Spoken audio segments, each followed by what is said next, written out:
Hi friends, நம்ம இன்னைக்கு Chettinad style எண்ணெய் கத்திரிக்காய் குழம்பு எப்படி பண்ணுறதுன்னு பார்க்க போகிறோம். அதுக்கு தேவையான பொருட்கள் எடுத்து வச்சுருக்கேன். வறுக்கிறதுக்கு தேவையான பொருட்கள்: 1 டீஸ்பூன் சீரகம், 1 டீஸ்பூன் உளுத்தம்பருப்பு, 1 டீஸ்பூன் மிளகு, 1 டீஸ்பூன் தனியா, 1 டீஸ்பூன் கடலைப்பருப்பு, ஒரு 8 காஞ்ச மிளகா, ஒரு சின்ன துண்டளவு புளி, ஒரு துருவின தேங்காய் 1 கப் எடுத்திருக்கேன். அதுக்கப்புறம் ஒரு மீடியம் சைஸ் ஆனியன் கட் பண்ணி வச்சிருக்கேன். தக்காளி, கருவேப்பிலை, கத்திரிக்காய் இந்த மாதிரி நல்லா வெட்டி உள்ள எதனா இருக்கா, பூச்சி இருக்கான்னு பார்த்து கட் பண்ணி வச்சுக்கோங்க. நான் ஒரு 4 கத்திரிக்காய் எடுத்திருக்கேன். உங்களுக்கு எவ்வளவு குவான்டிட்டி வேணுமோ அவ்வளவு குவான்டிட்டி எடுத்துக்கோங்க. கத்திரிக்காய் 7, 8 அந்த மாதிரி போடுறதா இருந்தா தக்காளி 2, வெங்காயம் 2 அளவு 2 எடுத்துக்கோங்க. கத்திரிக்காய் அதிகமா போடுறதா இருந்தா. இப்போ ஃபர்ஸ்ட் நம்ம வறுக்கிற பொருள் வறுத்து எடுத்துக்கலாம். இப்போ செட்டிநாடு எண்ணெய் கத்திரிக்காய் குழம்புக்கு வறுக்க வேண்டிய பொருள் வறுத்துக்கலாம். ஃபர்ஸ்ட் மிளகு 1 டீஸ்பூன், லைட்டா வறுந்தா போதும். எல்லாமே லைட்டா வாசனை வர்றதுக்கு நம்ம எல்லாம் ஒன்னொன்னா ஆட் பண்ணி வறுத்துக்கலாம். எடுக்கணும்னு அவசியம் இல்லை, ஒன்னொன்னா அடுத்தடுத்து போட்டு பண்ணிக்கலாம். தனியா 1 டீஸ்பூன்,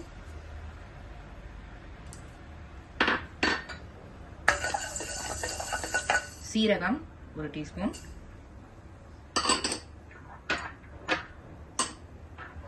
உளுத்தம்பருப்பு 1 டீஸ்பூன், கடலைப்பருப்பு 1 டீஸ்பூன்,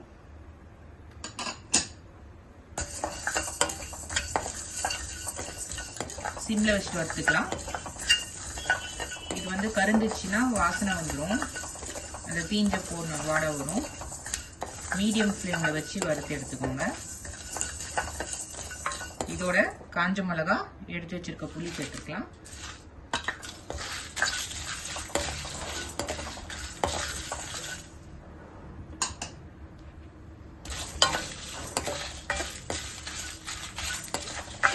இதெல்லாம் நம்ம நல்லா பொரியும் போது நல்ல மணமா இருக்கும். அந்த மணம் வந்த வாட்டி நம்ம ஒன்னொன்னா ஆட் பண்ணலாம்.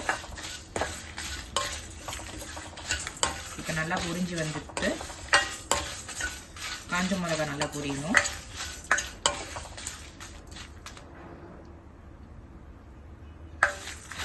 இது வதங்கினே இருக்கிறப்போ 1 கப் துருவன தேங்காய் ஆட் பண்ணிக்கலாம்.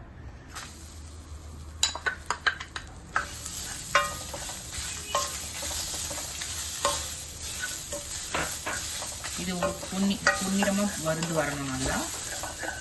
நல்லா இந்த கோகோனட் எல்லாம் கிறிஸ்பி ஆகணும். லைட் பீச் ப்ரௌன் கலர் ஆனா போதும். மீடியம் ஃப்ளேம்லேயே வச்சுக்கோங்க, இல்லைன்னா கோகோனட் போட்டோடனே டக்குன்னு தீஞ்சிடும்.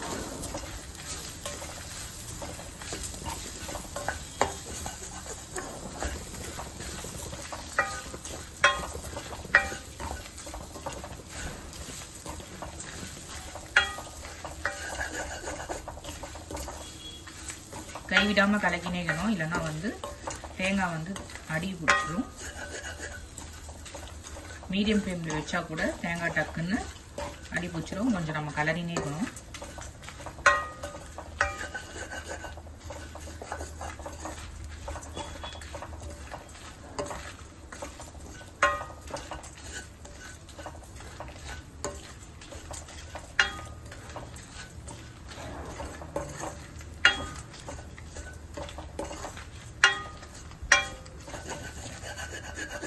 நல்லா அந்த முறு கன்சிஸ்டன்சி வர அளவுக்கு வதக்கிக்கோங்க.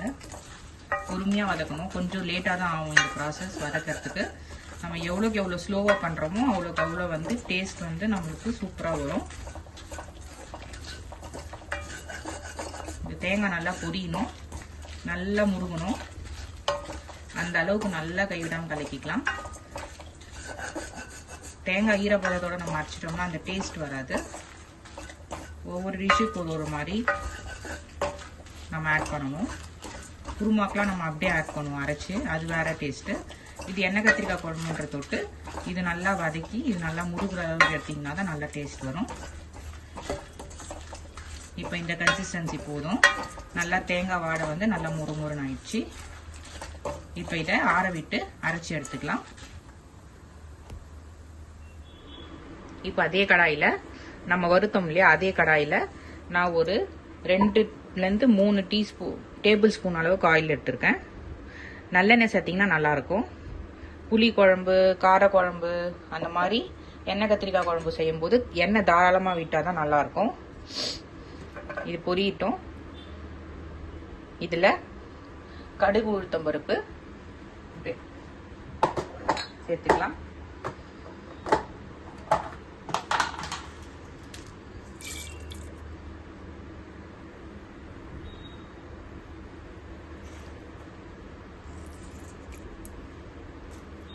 நல்லா பொரியட்டும்.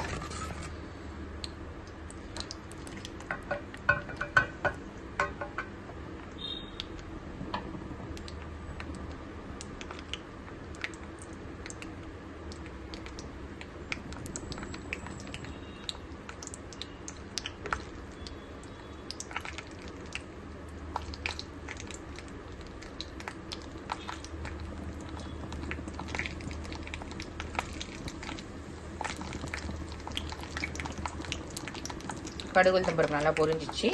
இப்போ வெங்காயம் ஆட் பண்ணிக்கலாம். சின்ன வெங்காயம் சேர்த்திங்கன்னா கூட இன்னும் டேஸ்ட்டு சூப்பராக இருக்கும். சின்ன வெங்காயம் இருந்தால் சின்ன வெங்காயம் சேர்த்துக்கோங்க. நான் நார்மல் வெங்காயம் தான், பெரிய வெங்காயம் தான் சேர்த்துருக்கேன்.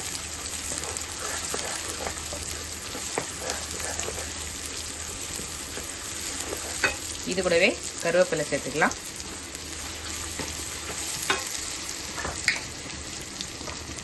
ஒரு பிஞ்ச் மஞ்சத்தூள். எண்ணெய் நிறைய இருக்குன்னு யோசிக்காதீங்க. எண்ணெய் கத்திரிக்காய் குழம்புன்ற தொட்டு எண்ணெய் நிறைய தான் தேவைப்படும். நம்ம தக்காளி ஆட் பண்ணிக்கலாம்.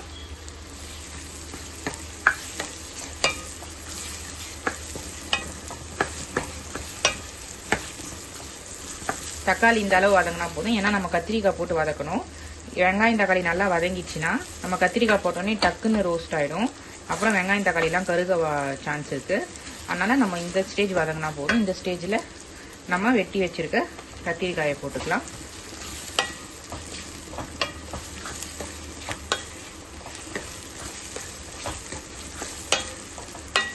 இந்த கத்திரிக்காய், இந்த தக்காளி நல்லா வெந்து வரணும். நம்ம ஒரு மூடி போட்டு வேக வச்சு எடுத்துக்கலாம். நல்லா இது வதங்கி வரட்டும். ஃப்ளேம் வந்து பார்த்துக்கோங்க. ஐயில் வச்சிங்கன்னா, ஐயில் வச்சுட்டு மூடிட்டிங்கன்னா தீஞ்சு போயிடும். மீடியம் ஃப்ளேமில் வச்சு சிம்மில் வச்சு இது நல்லா வதங்க வச்சு எடுத்துக்கலாம். அதுக்குள்ளே நம்ம வறுத்து வச்ச பொருள்கள்லாம் அரைச்சி எடுத்துகிட்டு வந்துடலாம்.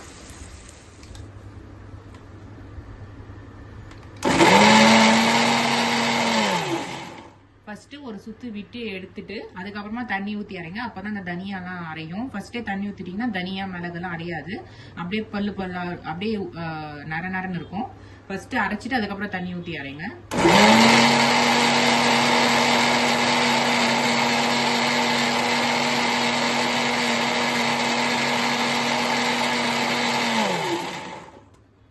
நம்ம இந்த கன்சிஸ்டன்சிக்கு அரைச்சி எடுத்துக்கலாம்.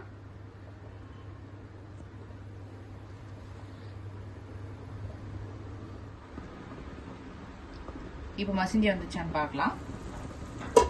இப்போ பாருங்க, உடையாம கத்திரிக்காய் நல்லா வெந்து வந்திருக்கு. வெங்காயம் தக்காளி எல்லாம் நல்லா மசிஞ்சிச்சு. இந்த ஸ்டேஜில் நம்ம அரைச்சி வச்சிருக்க பேஸ்ட் ஆட் பண்ணிக்கலாம். ஃபர்ஸ்ட் தண்ணி ஊற்ற வேணாம். இந்த பேஸ்ட் மட்டும் போட்டுட்டு நல்லா கலக்கி எண்ணெய் பிரிஞ்சு வந்த வாட்டி நம்ம இந்த மிக்ஸி ஜார்ல தண்ணி ஆட் பண்ணி சேர்த்து நம்ம அதில் ஊற்றிக்கலாம். ஃபர்ஸ்ட் இதை வந்து வதக்கிட்டு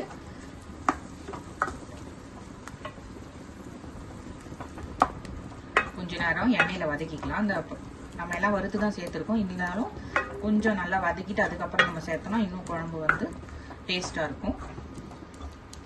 இது செட்டிநாடு ஸ்டைல்ல பண்றது. சின்ன வெங்காயம் போட்டீங்கன்னா இன்னும் நல்லா இருக்கும்.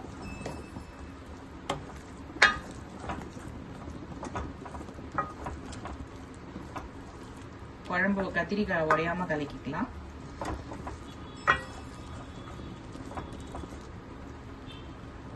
ஒரு 2 மினிட்ஸ் ஆகும். இங்கே மேலே சைடில் எண்ணெய் பிரிஞ்சு வரும். அந்த ஸ்டேஜில் நம்ம வரும்போது நம்ம தண்ணி ஆட் பண்ணிக்கலாம்.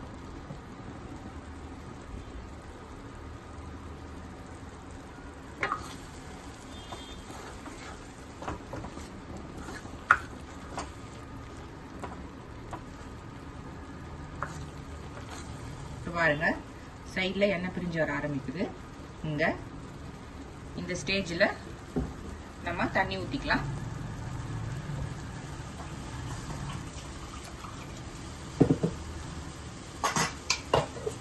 நம்ம மிக்ஸி அரைச்சதுலே தண்ணி ஊற்றி கழுவி ஊற்றிக்கலாம். ஏன்னா அதில் மசாலா நிறைய இருக்கும்.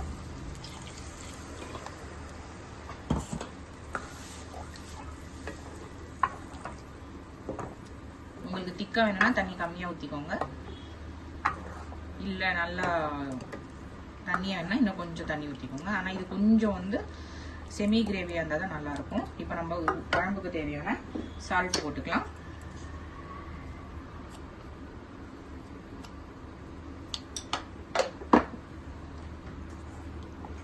இது நடுநடுவில் எடுத்து ஒரு 10 மினிட்ஸ் இருக்கட்டும் மீடியம் ஃப்ளேமில். நடுநடுவில் எடுத்து கலக்கி விடுங்க. இது எண்ணெய் நம்ம ஊற்றணும். எவ்வளோ எண்ணெய் ஊற்றணும்? ஒரு 3 டேபிள் ஸ்பூன் ஊற்றணும். அது ஃபுல்லாக மேலே பிரிஞ்சு வரணும். அந்த அளவுக்கு வச்சாதான் எண்ணெய் கத்திரிக்காய் குழம்பு டேஸ்ட்டாக இருக்கும். இன்னும் கொஞ்சம் கூட தண்ணி ஊற்றிக்கலாம்.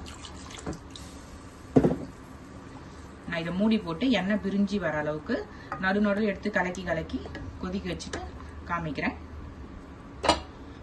மூடிடலாம். இப்போ மீடியம் ஃப்ளேமில் வச்சுக்கலாம்.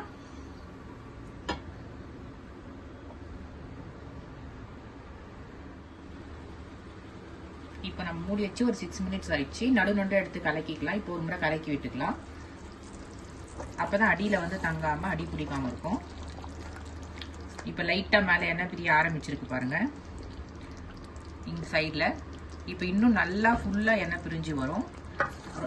ஃப்ளேம் வந்து ரொம்ப சிம்மில் வச்சுக்கோங்க. எவ்வளோ தீ வந்து லோவில் வச்சு நம்ம வந்து இதை குக் பண்ணுறோமோ அவ்வளோக்கு டேஸ்ட் இது நல்லாயிருக்கும். இப்போ மறுபடியும் இது மூடி வச்சு சிம்மில் வச்சு நல்லா குக் பண்ணி எடுத்துக்கலாம்.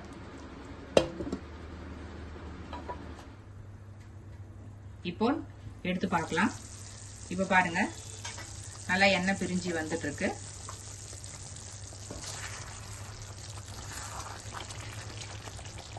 நம்ம டேஸ்டியான எல்லா எண்ணெயும் நம்ம ஊற்றின எல்லா எண்ணெயும் மேலே பிரிஞ்சு வந்துட்டு இருக்கு. இப்போ கேஸ் ஆஃப் பண்ணிக்கலாம். நம்ம டேஸ்டியான எண்ணெய் கத்திரிக்காய் குழம்பு ரெடி. நீங்களும் இதை ட்ரை பண்ணி பார்த்துட்டு எப்படி இருக்குன்னு கமெண்ட் பண்ணுங்க. உங்க ஃப்ரெண்ட்ஸுக்கு ஷேர் பண்ணுங்க. நம்ம இன்னும் நெக்ஸ்ட் வீடியோவில் இதே மாதிரி டேஸ்டியான ரெசிபியோட நெக்ஸ்ட் வீடியோவை பார்க்கலாம். அது வரைக்கும் பாய். தேங்க்யூ.